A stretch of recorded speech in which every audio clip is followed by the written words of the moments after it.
할렐루야. 아멘. 네, 오늘도 주님 앞에 나오신 여러분들 사랑하고 환영합니다. 오늘도 우리가 찬양을 통해서 이 시간 주님 앞에 한 걸음 나아가겠습니다.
우리 다 함께 사도신경으로 신앙 고백하겠습니다.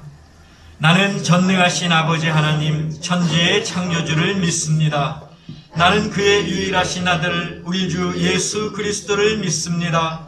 그는 성령으로 잉태되어 동정녀 마리아에게서 나시고 본디오 빌라도에게 고난을 받아 십자가에 못 박혀 죽으시고 장사된 지 사흘 만에 죽은 자 가운데서 다시 살아나셨으며 하늘에 오르시어 전능하신 아버지 하나님 우편에 앉아 계시다가 거기로부터 살아있는 자와 죽은 자를 심판하러 오십니다.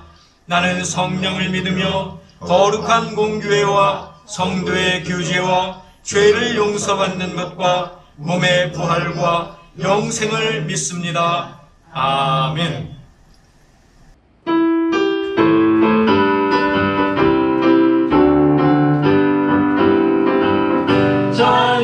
예수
오늘 우리에게 주시는 하나님의 말씀은 구약에 있는 사무엘상 11장 1절에서 3절까지입니다. 제가 봉독하겠습니다. 암몬 사람 나하스가 올라와서 길르앗 야베스에 맞서 진침해 야베스 모든 사람들이 나하스에게 이르되 우리와 언약하자 그리하면 우리가 너희를 섬기리라 하니 암몬 사람 나하스가 그들에게 이르되 내가 너희 오른 눈을 다 빼야 너희와 언약하리라. 내가 온 이스라엘을 이같이 모욕하리라.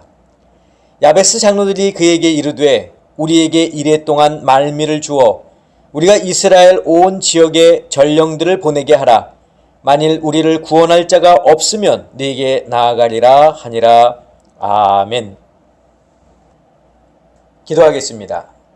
사랑의 아버지 하나님 감사합니다. 오늘도 저희들을 부르시고 주님의 그 부르심에 오늘도 나올 수 있도록 인도하신 것 감사합니다. 저희에게 주시는 말씀 잘 듣게 하시고 은혜 받게 하시고 말씀에 순종하는 저희들 될 수 있도록 주님 인도하여 주시옵소서.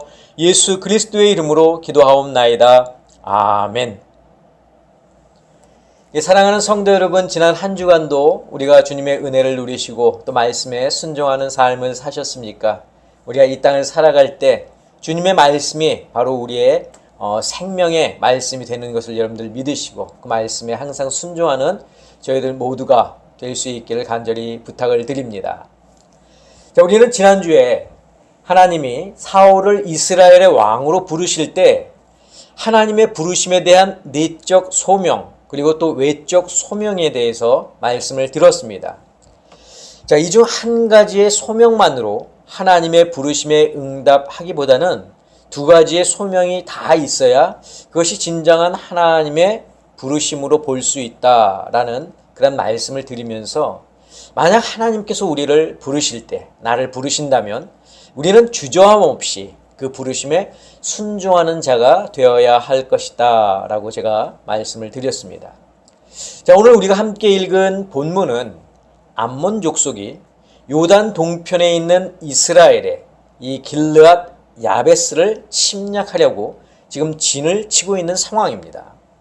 당시 암몬 족속의 왕인 나하스가 군사를 이끌고 길르앗 야베스를 치려고 올라왔습니다. 하지만 야베스 사람들은 그들을 상대할 힘이 없었습니다. 그렇기 때문에 그들과 좀 화친 조약을 맺고 그들 스스로가 죽임을 당하지 않으려면 종이 될 수밖에 없으니까 우리가 너희를 섬기겠다 이렇게 이야기를 하죠. 하지만 나하스는 너희 오른 눈을 다 빼야 내가 너희와 언약을 하겠다 이렇게 이야기를 합니다. 또 온 이스라엘에게도 내가 이렇게 하겠다 하면서 모욕합니다. 자, 결국 야베스 장로들은 이스라엘 온 지역에 전령을 보내 구원을 요청하기에 이릅니다. 자, 우선 우리가 이 당시 시대적인 상황을 좀 살펴보면 암몬 족속은 예부터 오랫동안 이스라엘을 괴롭혀온 족속입니다. 자, 그리고 이 야베스는 이스라엘의 갓 지파에 속하는 성읍입니다. 자, 일전에 이스라엘이 가나안 땅을 분배받을 때 루벤 지파, 갓 지파, 그리고 므낫세 반 지파는 요단 동편 땅을 분배를 받았습니다. 그때 갓 지파가 얻어서 거주한 땅이 바로 이 길르앗 지방인데, 이 야베스는 그 길르앗 지방의 한 성읍입니다. 자, 그런데 이 길르앗 지방의 야베스는 이스라엘 성읍들 가운데에서 약한 그런 성읍들 가운데 하나였습니다. 자, 이 성읍이 이렇게 약하게 될 수밖에 없었던 이유를 사사기에서 설명을 하고 있는데, 우리가 지금 이 사무엘서를 보고 있지만 이전에 우리가 사사기를 보지 않았습니까? 그래서 이 사사기 20장, 21장에 보면 이 야베스 성읍이 이렇게 약할 수밖에 없는 이유가 나오는데, 우리가 그때 내용을 잠깐 좀 살펴보기로 하겠습니다. 자, 레위 지파에 속한 한 레위 사람이 자기 아내와 함께 베냐민 지파에 속한 기브아에 머물렀었던 적이 있습니다. 자, 그런데 기브아 사람들이 이 레위 사람을 죽이려 했죠. 자, 그런데 그것이 안 되자 결국 그 레위 사람의 아내를 욕보인 사건이 있었습니다. 결국 이 레위 사람의 아내는 죽게 되었고, 이에 분노한 이 레위인은 자신의 죽은 아내의 시신을 12조각 내서 이스라엘 온 지파에 나눠서 보냈습니다. 자, 이 일로 이스라엘이 발칵 뒤집혔고, 이스라엘은 미스바에 모여서 총회로 모여 베냐민 지파에 속한 그 기브아를 진멸하기로 결의합니다. 자, 하지만 이 베냐민 지파는 자신의 지파에 속한 이 기브아 편을 들게 되었고, 결국 이스라엘의 11개의 연합군과 베냐민 지파 사이에 전쟁이 벌어집니다. 자, 이 전쟁으로 베냐민 지파의 모든 사람들, 가축들이 다 전멸하고 전쟁에 참여했던 군인 600명만 살아남게 됩니다. 자, 이 이후에 이스라엘이 다시 미스바에 모여서 우리는 절대 우리의 딸들을 베냐민 지파에게 주지 않겠다고 결의를 합니다. 자, 그런데 그렇게 하다 보니까 하나님께서 세우신 이스라엘의 12지파 가운데 한 지파가 사라질 위기에 처했습니다. 그래서 당시에 미스바 총회에 참석하지 않았던 이 길르앗 야베스 사람들을 진멸하고 그 성읍 사람들 가운데 남자를 알지 못하는 처녀 400명만 살려서 베냐민 지파의 사람들에게 주게 됩니다. 자, 결국 길르앗 야베스의 사람들 중에 남자와 결혼한 여자는 다 죽임을 당하고 처녀들은 사로잡혀 갔기 때문에 결국 이 야베스 성읍은 어떻게 됩니까? 힘없는 성읍이 될 수밖에 없었습니다. 자, 그런데 이런 이스라엘의 상황을 알았는지 암몬은 지금 이스라엘의 가장 약한 성읍을 공격하기 위해서 지금 그 성읍 앞에 진을 치고 있는 상황입니다. 여러분, 인간의 역사를 살펴보면 강한 나라가 약한 나라를 침략하는 이야기들이 많이 등장합니다. 영토의 확장을 위해서, 아니면 자신의 힘을 과시하기 위해서, 아니면 국가의 어떤 내적인 갈등을 외부로 돌리기 위해서 전쟁을 일으킨 사례들이 많이 있습니다. 지금 암몬이 이스라엘의 약한 성읍, 즉 갓지파의 길르앗 지방에 있는 야베스 성읍을 공격하려는 것도 이와 마찬가지입니다. 자, 우리는 이런 약육 강식의 역사를 자연스럽게 생각합니다. 힘 있는 나라가 자국의 이익을 위해서 힘없는 나라를 침략하는 것이 인간의 욕심에서 비롯된다는 것을 우리는 알고 있습니다. 그런데 놀라운 것은 하나님은 이런 상황 속에서도, 즉 인간의 욕심에서 비롯된 전쟁 속에서도 당신께서 세우신 뜻을 이루어 가신다는 겁니다. 자, 사무엘상 10장에서 사무엘은 사울에게 이스라엘의 왕으로 기름을 부었고, 그 후 이스라엘 온 지파들을 모으고 제비를 뽑아서 백성들 앞에서 사울이 이스라엘의 왕이 되었음을 선포했습니다. 자, 그러나 사울이 왕이 된 것에 대해서 불만을 가지고 있던 세력들도 있었는데, 우리가 사무엘상 10장 27절을 같이 보겠습니다. 어떤 불량배는 이르되 이 사람이 어떻게 우리를 구원하겠느냐 하고 멸시하며 예물을 바치지 아니하였으나. 자, 이스라엘 백성들은 하나님께 왕을 요구했고, 그 요구에 따라 하나님은 사울을 이스라엘의 왕으로 세우셨습니다. 그런데 그들 중에는 하나님의 뜻을 거부한 사람들이 있었다는 거죠. 이스라엘 백성들 모두가 다 하나님의 뜻에 동의하지는 않았다는 것을 우리는 알 수 있습니다.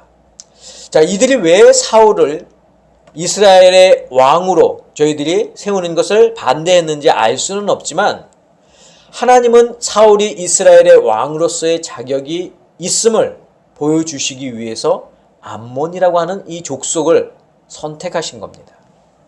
자, 전부터 이스라엘 주위의 나라들이 이스라엘을 몹시 괴롭혔습니다. 이스라엘을 공격해서 재물을 약탈하기도 하고 이스라엘의 영토를 점령하기도 했습니다. 자, 그럴 때마다 이스라엘이 하나님께 울부짖으며 도움을 청했고, 하나님은 사사를 세우셔서 이스라엘을 어려움으로부터 건져내셨습니다. 그런데 이제는 이스라엘이 더 이상 사사를 원하지 않고 왕을 원했기 때문에 이제부터는 사사 대신 새롭게 왕으로 부름을 받은 사울이 그 몫을 감당해야 했습니다. 자, 하지만 앞에서도 봤지만 이 사울이 왕이 된 것에 대해서 불만을 가진 무리들이 있었기 때문에 하나님은 이 암몬을 사용하셔서 어려움 가운데 처하게 될 이스라엘을 새롭게 세운 왕이 지켜낼 수 있도록 하신 겁니다. 그러니까 하나님은 사울이 이스라엘의 왕으로 신임을 얻을 수 있도록 암몬을 도구로 사용하셨다는 거죠. 자, 3주 전에 우연 속에 숨겨진 하나님의 섭리라는 그런 제목으로 했던 설교에서도 이와 비슷한 말씀을 했던 기억이 납니다.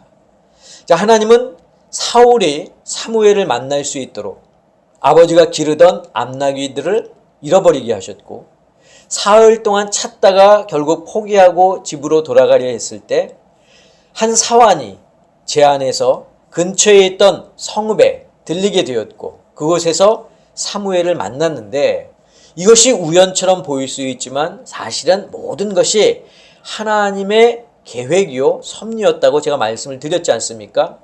자, 오늘 우리가 함께 읽은 본문도 마찬가지입니다.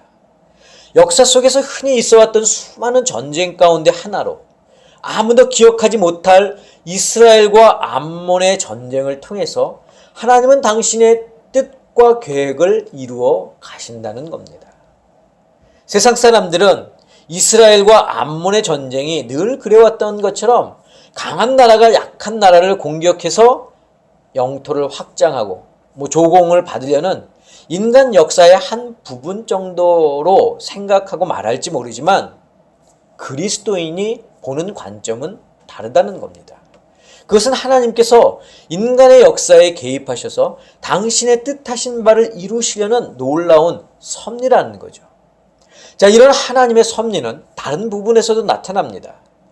자, 사탄은 끊임없이 하나님의 계획을 망가뜨리기 위해서 하나님께서 당신의 형상을 따라 창조한 인간들을 유혹해서 자신들의 도구로 사용해 왔습니다. 지금도 사용하고 있고요. 자, 인간을 유혹해서 하나님의 말씀을 거역하게 만들고 또 죄를 범해서 하나님과 단절되게 만들었습니다. 결국 인간은 사탄의 유혹으로 말미암아 사탄의 종이 되었습니다. 자, 그러나 하나님은 인간을 구원하기 위해서 이스라엘이라고 하는 나라를 선택하시고 그들이 제사장 나라가 되고 축복의 통로가 되도록 하셨지만, 사탄의 방해로 오히려 하나님 앞에 죄를 범하는 나라가 되고 말았습니다. 이에 하나님은 당신의 독생자 예수 그리스도를 이 땅에 보내셔서 누구든지 그를 믿는 자마다 영생을 얻게 하셨습니다. 하지만 사탄은 마지막까지 하나님의 계획을 방해했고, 죄의 노예로 살아가던 인간은 예수님을 십자가에 못 박았습니다. 사탄은 자신들이 이겼다고 생각했지만, 예수를 십자가에 처형한 유대인들은 신성 모독죄로 예수님을 죽였다고 생각했지만, 하나님은 그 속에서도 당신의 계획을 이어가셨습니다. 마지막 남은 촛불마저 꺼졌다고 생각한 그때 하나님은 당신의 아들을 죽음에서 생명의 자리로 옮기셨습니다. 사랑하는 성도 여러분, 세상은 우리가 생각한 대로, 우리가 마음먹은 대로 되지 않을 때가 많이 있습니다. 기쁘고 즐거운 일도 있겠지만 슬프고 힘든 일이 더 많기도 합니다. 믿는 자들보다 믿지 않는 자들이 더 잘 될 때가 많고, 믿는 자에게 어려움이 찾아올 때도 수없이 많이 있습니다. 그러나 이것 하나만큼은 꼭 기억하실 수 있기를 바랍니다. 하나님의 나라는 이미 완성됐고 그 나라는 하나님의 택하신 백성만 들어갈 수 있다는 것입니다. 이 진리는 절대 바뀌지 않습니다. 세상이 변하고 세상이 사라진다 해도 하나님의 진리는 결코 바뀌지 않습니다. 왜냐하면 하나님께서 당신의 나라, 당신의 뜻을 이루시기 위해 매 순간마다 인간의 역사에 개입하셨던 것처럼 앞으로도 개입하실 것이기 때문입니다. 제 세상에 대하여 우리가 가지고 있는 근심, 걱정, 염려, 불안이 있다면 여러분 이 시간 다 내려놓을 수 있기를 바랍니다. 여러분들의 마음속에 있는 죄책감, 의심, 불신과 같은 그런 부정적인 것들도 여러분 다 내려놓을 수 있기를 바랍니다. 이런 생각과 마음은 다 사탄이 주는 것입니다. 마치 암몬 왕 나하스가 야베스 사람들을 협박하고 모욕하는 것과 같은 것입니다. 그리스도인들은 믿음으로 사는 사람들입니다. 눈에 보이는 세상 속에서 눈에 보이지 않는 하나님의 나라를 바라보며 사는 사람들입니다. 하나님이 우리에게 하신 약속을 이루실 것으로 믿으며 사는 사람들입니다. 이런 믿음이 있기에 고난과 역경을 참을 수 있는 것이고 이런 소망이 있기에 항상 기뻐하고 범사에 감사할 수 있는 것입니다. 하나님은 이스라엘과 함께 하셨습니다. 낮에는 구름 기둥으로 밤에는 불 기둥으로 그들을 인도하셨습니다. 또한 성막을 만들게 하셔서 그들과 함께 동행하셨습니다. 그 하나님이 오늘도 우리와 함께 하십니다. 하나님의 성전인 우리 몸을 통해서 성령님으로 우리 안에 지금 거하고 계십니다. 나는 느낄 수 없어도 내 자아가 그분을 인지하지 못해도 성령 하나님은 지금 나와 함께 하신다고 하는 사실을 여러분들 기억하시기를 바랍니다. 그렇기 때문에 우리는 두려워할 이유가 없다는 것입니다. 캄캄한 밤에도 비행기가 길을 잃지 않고 목적지를 향해서 갈 수 있는 이유는 망망한 대의 그 한가운데에서 배가 목적지를 향해 갈 수 있는 이유는 레이더가 있고 지도와 나침판이 있기 때문입니다. 예수님은 바로 우리 인생에 있어서 나침반과 같은 존재입니다. 한치 앞길도 내다볼 수 없는 인생길에서 우리가 길을 잃지 않는 유일한 방법은 바로 예수님과 함께 가는 것입니다. 나의 주님께서 인도하시는 대로 따라가는 것입니다.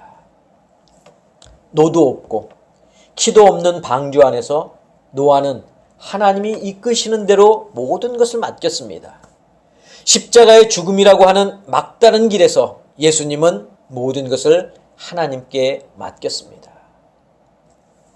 다윗은 시편 37편 5절 6절에서 다음과 같이 노래하고 있습니다. 네 길을 여호와께 맡기라. 그를 의지하면 그가 이루시고 내 의를 빛같이 나타내시며 네 공의를 정오의 빛같이 하시리로다.